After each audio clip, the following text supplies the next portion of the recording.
Boarding Party by Robert F. Young, originally published in Amazing Stories, September 1963. Narrated by Tom Trussel. Translator's note. The original of the following report was recently acquired by the Terran Industrial Library through the Interstellar Historical Exchange Society, into whose illustrious fold the member nations of the Terran Economic Bloc have at last been admitted.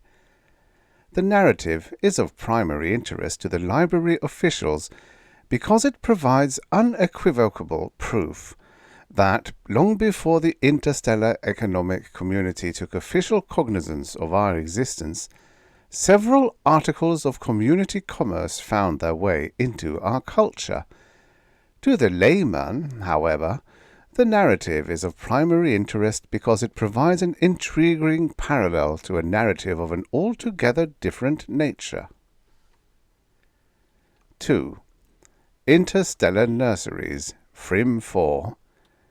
From Captain of the Green Ship Luxuriant, Earths 2. Subjects. 1. Why the Luxuriant put into an out-of-bounds system during the Frim 4 Earths 2 run. 2. How a boarding party of 1 gained the green deck and made off with a Deuterium 5 Snurkbird, a toy friddle fork, and 2 containers of yellow trading discs. 3. Why the Luxuriant's flexible ship-to-ground capillary tube is 10 exids shorter than it used to be. 1. Why the Luxuriant put into an out-of-bounds system during the Frim 4 Earths 2 run. 2 light cycles out from Frim 4, the first shoots of the Yumquat trees broke through the green deck precisely on schedule. A little over a light cycle farther out, I noticed during one of my periodic inspections that the young leaves were beginning to turn yellow, and subsequent tests of several green deck soil samples revealed an acute deficiency of mineral elements D2 and Z1, plus an advanced aridity. I immediately retired to the green ship's subdeck, where I found the contents of the soil solution vat to be at a shockingly low level. An analysis of the contents indicated a near-total absence of mineral elements D2 and Z1. Further investigations have since convinced me that the responsibility for this critical shortage rests upon the shoulders of none other than Lon Ho Lee, Interstellar Nursery's senior shipping clerk, but at the time the Yumquat tree shipment preempted my attention to the exclusion of all other matters. If the trees were to be allowed to shoot up at the usual accelerated growth rate and were to be delivered in satisfactory sapling stage to the Earths 2 customer who had ordered them, I had but one course of action open to me: to put into the nearest system, find a planet with a soil rich in moisture and rich in mineral elements D2 and Z1, and replenish the soil solution vat by means of the Luxuriant's ship-to-ground capillary tube. Fortunately, there happened to be a system in the vicinity of the Luxuriant's present position, but unfortunately it happened to be one of the many systems that are out of bounds to interstellar economic community ships.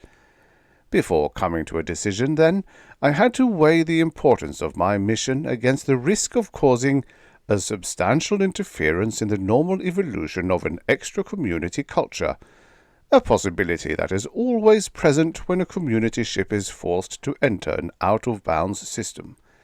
I decided that it was my responsibility both to the customer and to the company to run this risk, and proceeded to put into system at once. I wasted no time on the outer worlds, knowing from experience that such worlds rarely yield anything in the way of flora, and hence could not possibly possess the kind of soil I needed, but arrowed into the orbital regions of the first 4. Perceiving at once that 4 would not serve my purpose, I continued on to 3.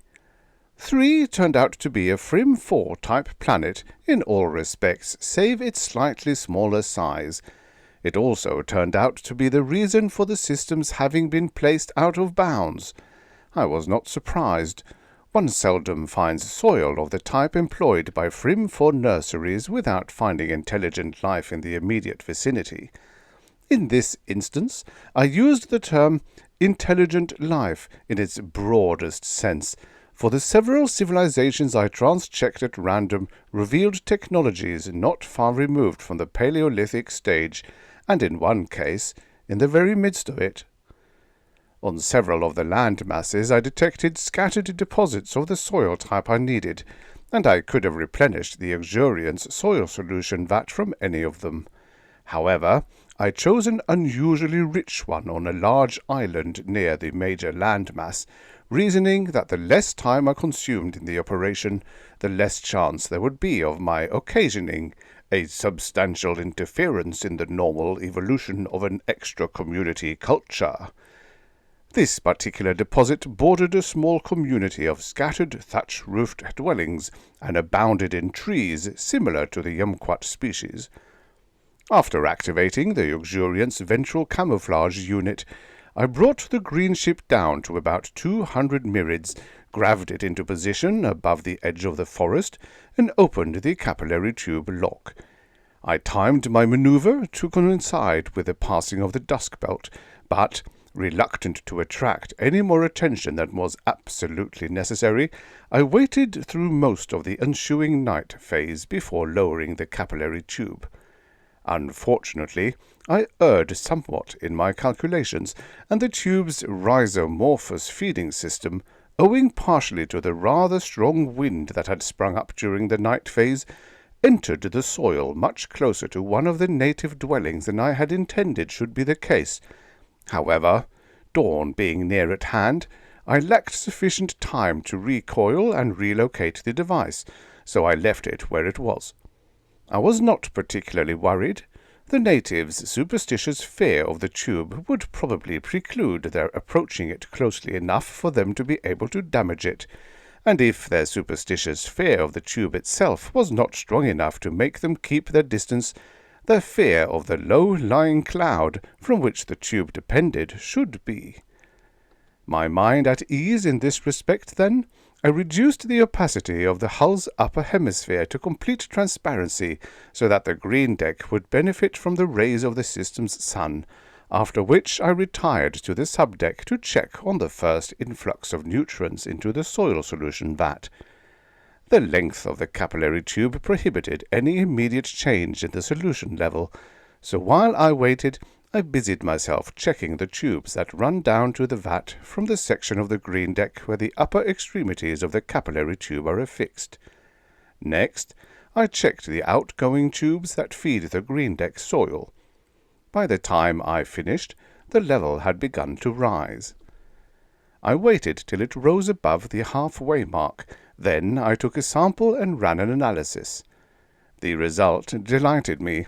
The D2 and Z1 mineral element content had quadrupled. If the rapidity with which the vat was filling continued, I would be able to disengage the capillary tube, recoil it, and be on my way before the next night phase. I lingered for a while longer, watching the level climb. Finally, remembering that I had not eaten since before my discovery of the soil deficiency, I left the vat room, picked up 3 Ilaka hindquarters in the meat compartment, attached them to my belt, and proceeded up the ramp to the green deck. The thought of the fine steaks which the quarters would yield made me realize how truly hungry I was, and I set off across the green deck toward my distant living quarters with quickened steps. As I walked, the sight of the arid soil stretching away in every direction afflicted me with melancholy, even though I knew that the deplorable condition was well on its way toward being corrected. The leaves of the baby yumquat trees, I saw to my dismay, had more than merely yellowed. They had shriveled too. and so scrawny were the little shoots that, had I not known that they were there, I might well have walked in their midst and have been unaware of their existence. Indeed, the green deck, awash now with bright morning sunlight, had more of the aspect of a desert than it did an aspect of a thriving oasis where plants are growing during shipment. I submit that my bringing the luxuriant into an out-of-bounds system was more than merely justified. It was in keeping with the highest ideals that govern man in his relationship to plant life. 2. How a boarding party of one gained the green deck and made off with the Deuterium 5 snurkbird, a toy friddle fork, and 2 containers of yellow trading discs. Arriving at my living quarters, I removed my green deck fatigues and laid them upon the arms of the rack beside the entrance, wondering, as I always do on such occasions, how Ho-Hat Lee-Tum, the company's morale manager, could have fallen for so blatantly whimsical an appointment as a clothes rack in the form of a life-size woman. Granted, greenship pilots lead lonely lives, but tell me this. How can the mere act of their laying their outer garments upon the outstretched arms of a brainless, speechless, feelingless mannequin in the least alleviate their loneliness? If Ho-Hat Lee-Tum were really concerned about the morale of the greenship pilots, he would spurn such halfway measures and concentrate his energies on getting the regulation that forbids pilots to take their wives into space with them rescinded. To continue, once in my living quarters, I proceeded directly to the galley where I cut 2 large steaks from one of the Iliaka hindquarters. Placing the steaks upon the grill to sear, I got a loaf of bread and decanter of wine out of the provision closet, after which I set the table. When the steaks were done, I placed them on a large platter and sat down to eat. It was at this point that I received a very definite impression that I was being watched. I looked around the galley. Other than myself, of course, no one was there, and certainly the various cupboards were much too small to harbour a secret onlooker. A secret onlooker indeed. Angry with myself, I put the matter from my mind, concluding that the condition of the yumquat trees had depressed me to a greater extent than I had realized, and that I had fallen prey to preposterous imaginings. I wish now that I had been less eager to ascribe what proved to be a perfectly valid psychosensory perception to my emotional letdown. I ate ravenously, devouring both of the steaks and the entire loaf of bread. Afterward, a feeling of peace and goodwill stole over me, and on an impulse I called the Deuterium 5 snurkbird down from its perch above the galley doorway, and persuaded it by means of a crust of bread to perch upon my forefinger. Despite the large and ovoid xanthus droppings which these birds sporadically deposit on chairs, tables, and floors, they make wonderful pets, and I envied the particular customer who was to receive this one, a tiny, bright-eyed female, as a partial bonus for his yumquat tree order. The other components of his bonus, the toy friddle fork and the 2 containers of yellow trading discs, stood on a shelf just behind me, and reaching around and procuring them, I set them on the table before me.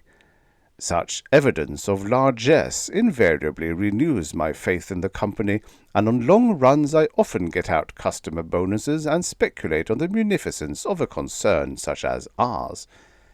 Thus I speculated now, but not for long. I had not slept for nearly 2 zodal periods, and was far more tired than I realized. And to complicate matters, the heavy meal which I had just consumed had had a soporific effect upon me. Almost before I knew it, I dozed off. I believe that my first apprisal that the previously mentioned psychosensory perception had not been illusory after all was the creak of one of the cupboard doors. Unfortunately, this apprisal was on the unconscious rather than the conscious level, and failed to arouse me from my stupor. It took the hysterical cackling of the Deuterium-5 snark bird a few moments later to bring me back to true awareness, and by that time it was too late. The tiny man who had shinned up the table leg and seized the snark bird, the 2 containers of yellow trading discs, and the toy friddle fork, had already regained the deck and was running toward the doorway. In the process of climbing back down, he must have bumped the toy friddle fork and accidentally activated its tonal unit, for it was bleating away insistently as he bore it away. Indeed, so insistent were its cries that one would have thought that it expected me to come after it and succour it.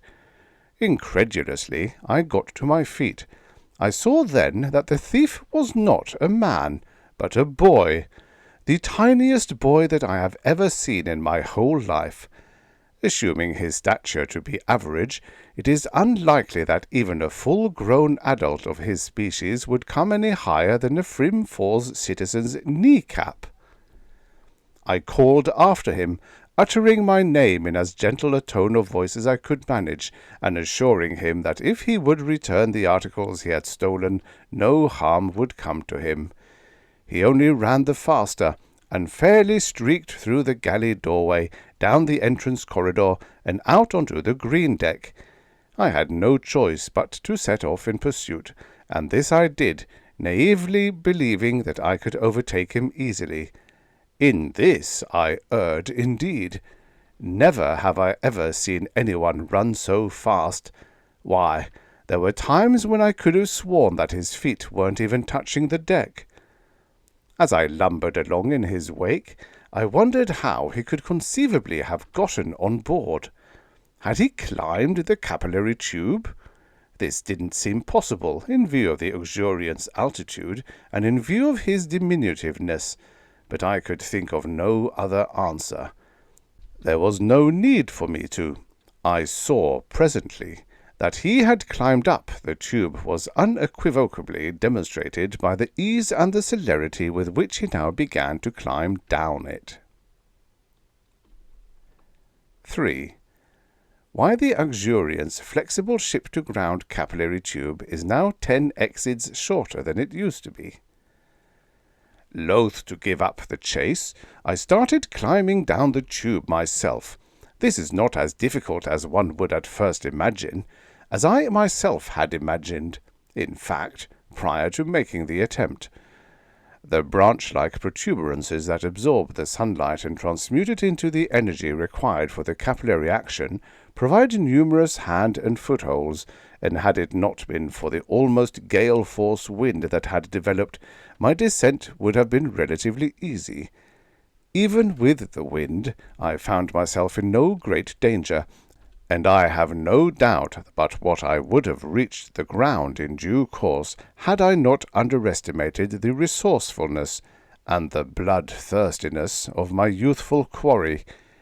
He kept calling out repeatedly at the top of his voice, but I did not suspect what he was up to until, halfway down, I paused and looked below me.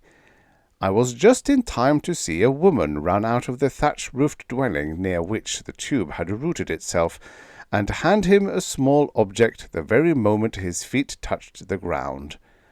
I deduced from the shards of sunlight that the object threw off that it was a cutting tool of some kind. I was not long left in doubt in any event, for no sooner did the boy have it in his possession than he began to wield it. A series of thuds was borne upward by the wind, and with each thud the tube gave a convulsive shudder. I had seen unattached ship-to-ground capillary tubes at the mercy of the wind before, and I knew the danger that confronted me. Consequently, I began climbing back up toward the luxuriant at once. While I will not attempt to deny that I was frightened, I would like to point out that it wasn't so much my predicament that frightened me, but the cold-blooded attitude of the young savage below me. He thought that by severing the tube he could bring it crashing to the ground, and the ferocity and the frequency of his blows testified to the eagerness with which he awaited my destruction. It was his very attitude, I believe, that gave me the strength and the determination to gain the luxuriant after the tube broke free and began lashing wildly back and forth. For a long while I lay gasping on the green deck. Then, when my breath came back, I recoiled the tube, secured the tube lock, and lifted into space. The soil solution vat was not as full as I would have wished, but by careful rationing I knew that I could make its contents suffice. Whether I could or not, I wanted no more part of the world I had just left. I never want to see the place again. I would like to append a word in my defence. While it is true that I was instrumental in exposing an extra-community culture to a technology far beyond its ken, it must be remembered that all such cultures are flexible in nature and can absorb the seemingly inexplicable with the utmost equanimity. They achieve this quite simply by identifying the unfamiliar with the familiar, and by ascribing those phenomena which happen to be beyond their experience to the workings of magic. Far from having an adverse effect, the present instance will, I am sure, provide the basis for a colourful legend. No doubt the legend will acquire a more satisfying ending, and unquestionably the boy's exploits will be exaggerated.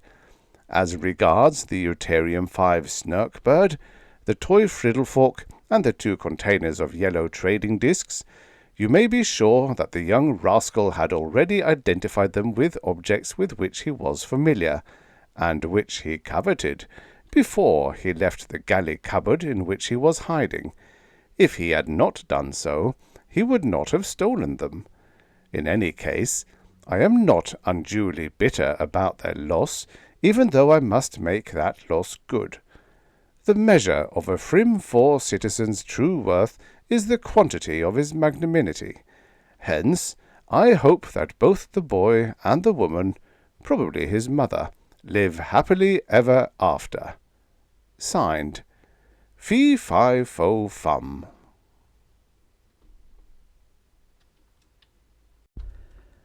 The End. Subscribe for your daily stories of futures past. Second star to the right, and straight on till morning.